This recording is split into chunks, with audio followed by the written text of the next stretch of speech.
Space Engineers 2 has been released in early access, and if you've been following the development of the game for a while, you'll know that they've worked on a wide variety of features for the game, and the first early access release of the game is just a small polished section of that. What we've got so far is just creative mode, but we know that they've worked on survival, planets, water. We've seen examples of all three, and because of that, there's some remnants of those features that still exist in the files of the game. So today, we'll be looking at a breadth of things that are hidden in the code of the game, such as information about progression, planets, brand new blocks, and most importantly, lore. But with that, I want you to keep in mind that everything we talk about in this video is not necessarily representative of what we will be getting, and whilst I'll be manipulating the game to show you some of these items early, again, absolutely keep this in mind, these are not finished versions, they are not representative of what will be coming to the game. So if I see any stupid comments like, "Oh, these look unfinished," yes, they literally are. You're not supposed to see them, that's the point. And with that out of the way, let's take a look at some of the potential things that will be coming in the future of Space Engineers 2.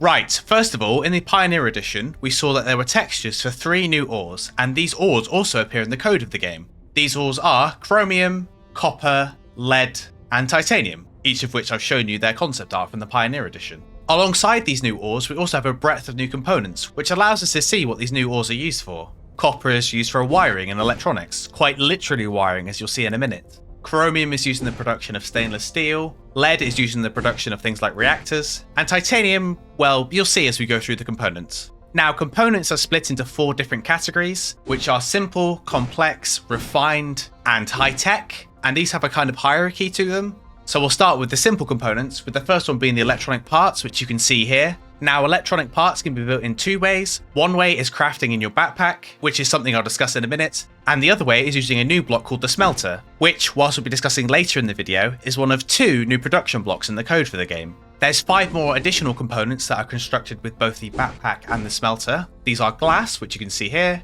There's the new version of the motor. There's the power cell. There's the good old steel plate. And there's also the steel tube. Not a large steel tube or a small steel tube like in Space Engineers 1, just a steel tube by itself. As I mentioned before, all of these components have recipes for both backpack and the smelter. It was mentioned in a live stream that progression in Space Engineers 2 had been reworked, and at the beginning of the game, you can mine stone, and then your suit then refines that stone, and then your backpack can then use those resources to build components, more specifically, the components that I just showed you. You can make them all using this new block called the smelter as well, and components made with the smelter are cheaper. For example, when you're backpack building, the electronic parts require 5 silicon and 5 nickel to be built. Not sure what that 5 represents at the moment, that's just what it says in the files for the game. However, using the smelter, the electronic parts require 4 silicon and 3 nickel instead. Now, I'm going to probably say this a million times during this video, but we do not know if this smelter will make it into the final game. We don't even know if electronic parts or any of these other components will make it into the game.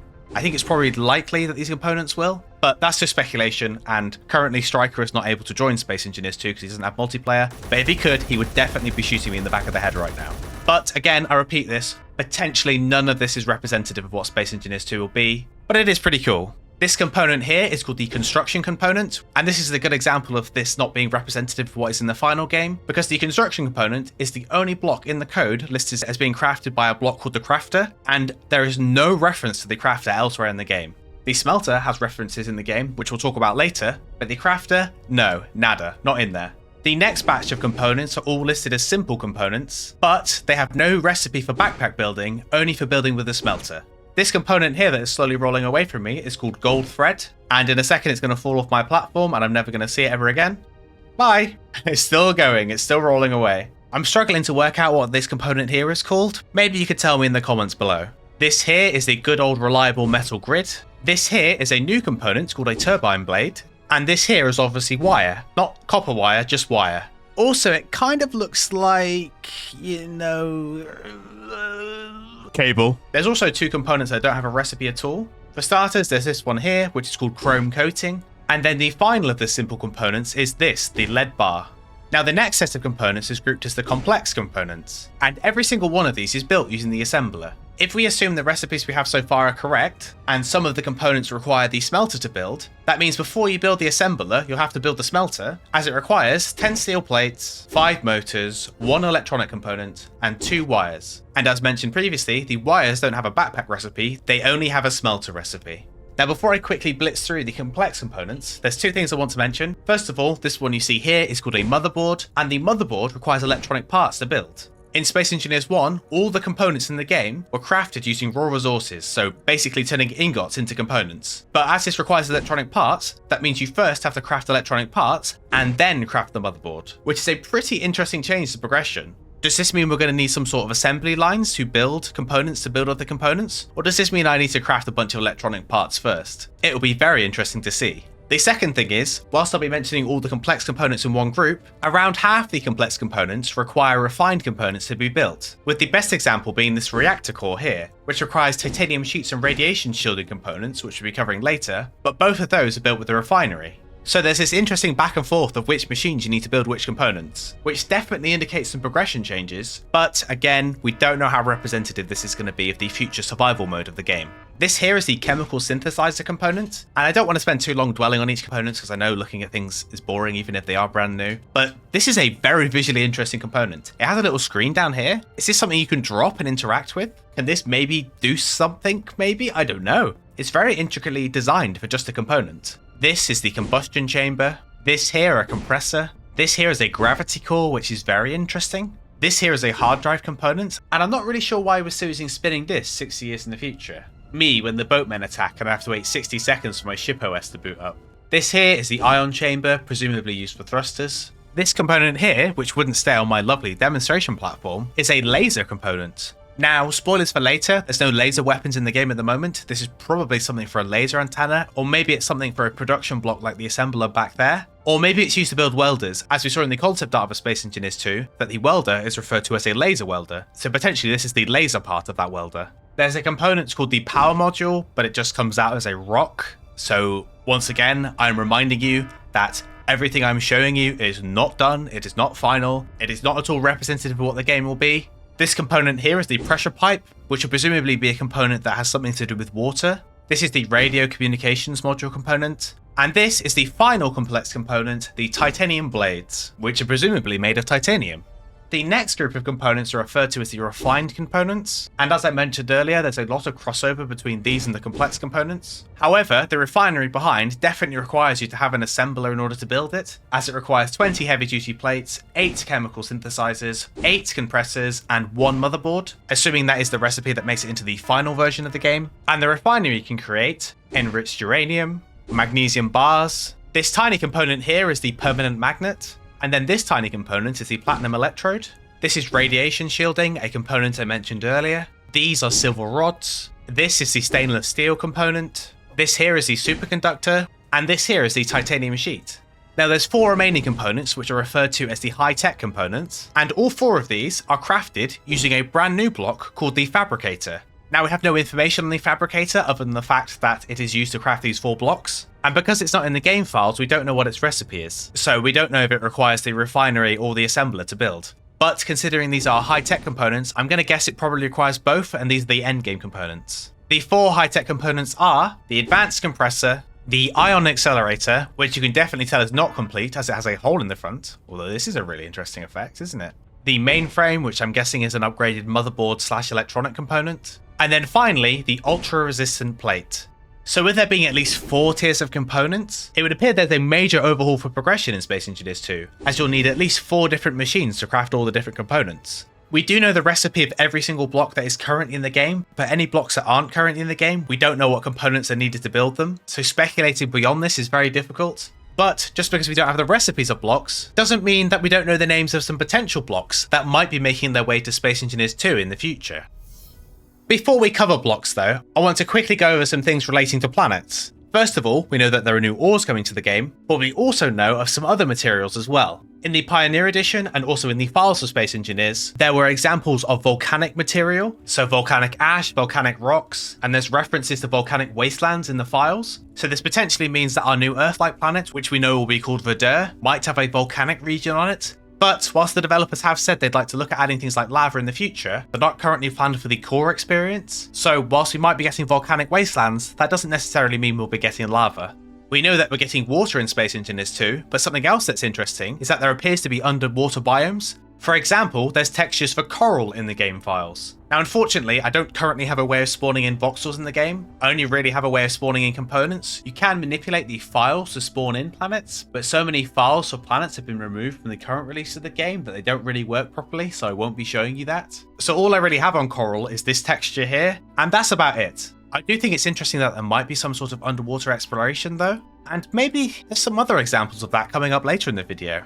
One thing that's not major, but it made me laugh, is there's a material file called regolith. I was like, regolith? Is that like the new monolith, the new stereolith? Is this the new big thing? And it turns out regolith is boring. It's just the name of the dust that's found on the moon. And I got really excited for a second. I thought I'd found something major, the new monolith.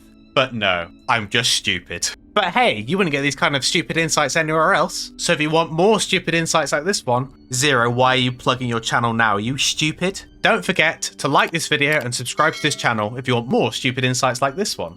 Anyway, in the files for Space Engineers 2, there's folders for 6 different planets. Now, it seems likely that 2 of these are just for testing purposes. These are the Earth-like and Mars-like planets. As we know, there's not going to be an Earth-like planet and a Mars-like planet in the game. There are instead new planets, which are also in these folders, called Verdure and Chemic. Verdure being an Earth-like planet, and Chemic being a Mars-like planet. So I'm guessing the Earth-like and Mars-like planets are just there for testing. The other 2 planets are slightly more interesting. There's one called Water Planet, which I'm guessing is another testing one, but considering we know that the Water Planet in Space Engineers 2 is going to be called Byblos, and Byblos isn't there, is Water Planet Byblos, or is Water Planet something separate? Or does this mean nothing at all and I'm overthinking it? Probably that. The final one is more interesting though. It's called Testeran, or at least I think it's pronounced Testeran. I think it's the word test and Terran mixed together, with Terran being another word for Earth. So maybe this is another testing planet, or maybe this is something we don't know about. It's the testing planet. I'll also mention that there's files for caves in this folder as well. We know that caves are one of the big experiments of the new engine, so it seems that they have made their way into the final game, but we'll have to see if that's the case. And whilst it doesn't exist in this folder, there is mentions in the files for something called Pillar World, which has the description, begin your journey in Pillar World, build, explore and innovate, and that's all we know about it. There's no other reference to it in the files that I can see other than the name Pillar World and that description, so I don't really know what this is. The only thing I can think of is there's this concept art that has these kind of pillars in the background here, but aside from that, not really sure. Whilst there's lots of information in the files for Space Engineers 2 about components that aren't currently in the game, for blocks, only information about the ones that are currently in the game is stored in the files. However, there is a localization file which contains the names of all the blocks in Space Engineers 2, and in that file, there's also a large number of blocks that aren't currently in the game. And additionally, very interestingly, there's also some brand new blocks that don't have a Space Engineers 1 counterpart. For starters, we have the Smelter and Fabricator, which I mentioned earlier. These appear to be new production blocks, with the Smelter being the first tier and the Fabricator being the last tier. The overhauled progression is something I'm very excited for, so I'm really interested to see how these work. There's references to a block called a Gear Forge. What the heck is a Gear Forge? If you Google it, you just get a bunch of D&D stuff, so don't know what this could be. Future Editor Zero here. Since recording this video, the developers have posted on their blog about the Gear Forge, and it says, the Gear Forge is a brand new block for Vertical Slice 2, Planets in Survival, for our improved survival mechanics, and you can see a picture of the block here.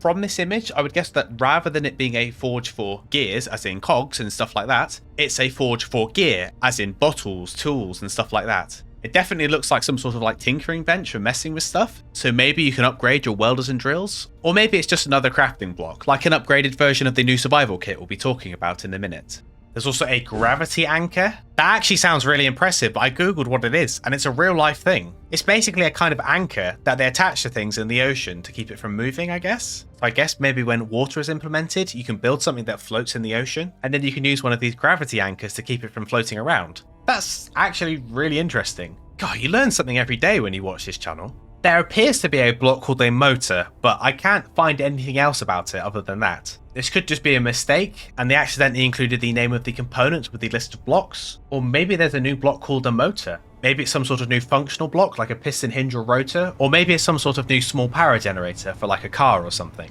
For those of you that are looking forward to making hydroelectric dams, currently in the game files, there's the name of a block called a water turbine, which is listed as a power block, so it definitely seems like the current plan is to let you generate power from water, and that's very exciting. I cannot wait. And in the same vein, in the Pioneer Edition footage, we saw that there's a new block called a pump, which has the ability to suck in water and then also expel water.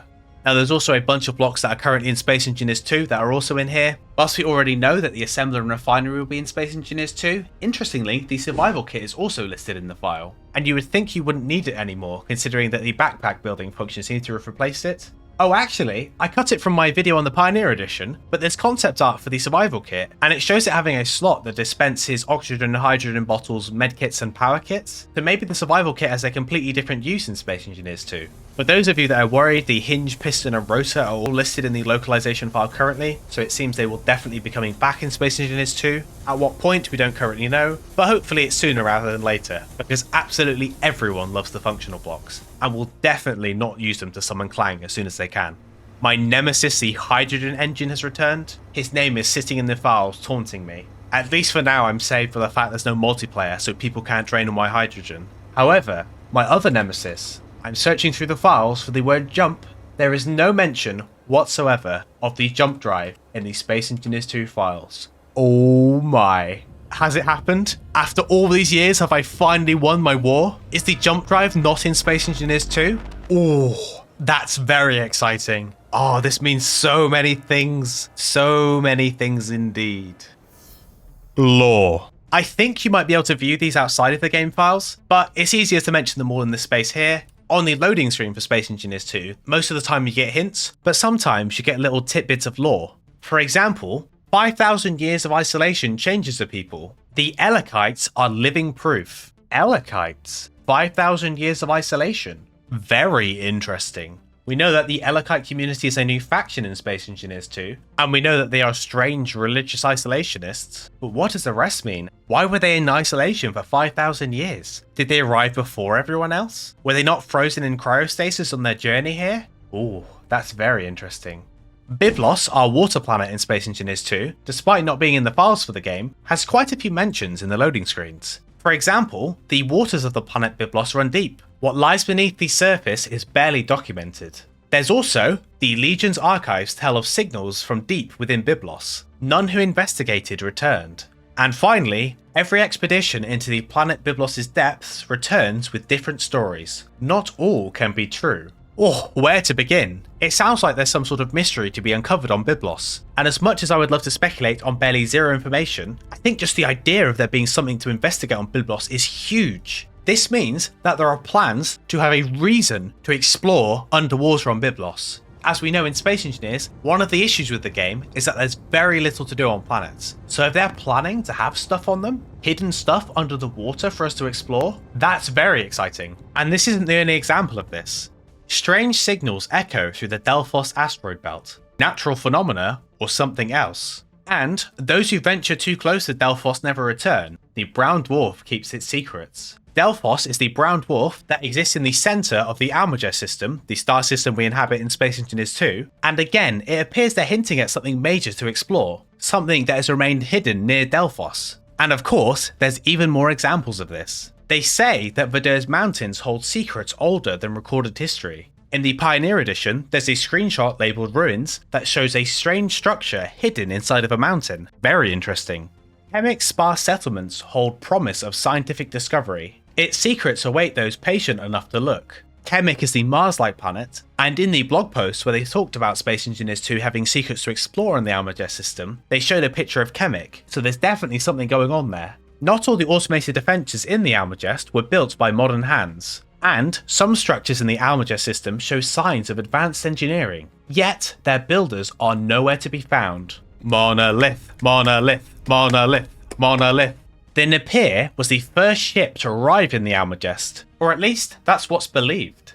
Okay, they're definitely hinting at something. Either there was some sort of faster than light accident that resulted in people getting here before us, maybe that's what the Elakite community is. But regardless, if this is something that we're actually able to explore and find out in-game, which it seems like it might be by Marek's comments about NPCs giving out quests, and there are lots of details in the files about other factions like the Legion of Engineers and the Astronauts Without Borders, it seems that this is all shaping up to be something that is right up my alley. Another set of mysteries to uncover, and I am very excited for this. But, and it's a big but, it is probably going to be a long time before we find out what any of this means. We know that Space Engineers is planned to be in early access for around 3 years, and Water and Byblos are at least a year away, if not longer. And if only there was a YouTube channel that could potentially keep you up to date with things that are coming to the game. And then when these mysteries are uncovered, that YouTuber could tell you about them. Oh, it's me. I'm the YouTuber. If you want to keep up to date with things that are coming to Space Engineers, like any of the blocks and components mentioned in this video, like all the stuff we mentioned about planets and all these exciting mysteries that we'll one day uncover the truth of, don't forget to like this video and subscribe to this channel, because I will definitely be covering them. And additionally, if you want to go the extra mile and support what I do, like the people on the left, you can become a supporter of the channel with the join button below the video.